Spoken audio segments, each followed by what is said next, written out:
Πάσα πνοή ενεσάν των Κύριων και το πρώτο αναστάσιμο στοιχειρό των ένων, Κύριε ή και κριτηρίου παρέστης, εις ύπον πλάγι του Τετάρτου.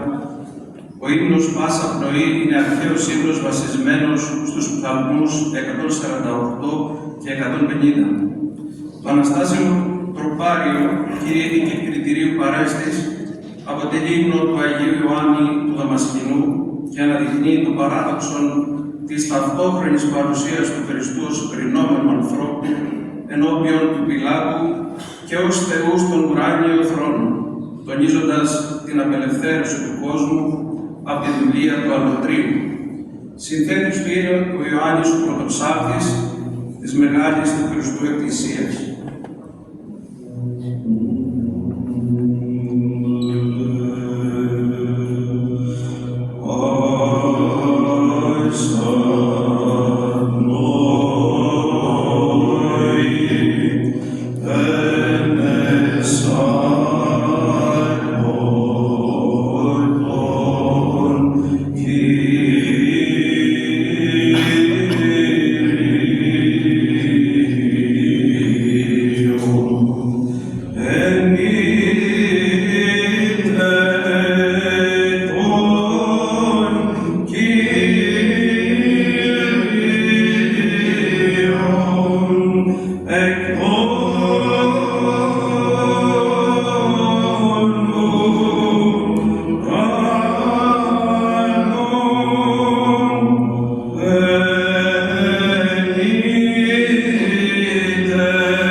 See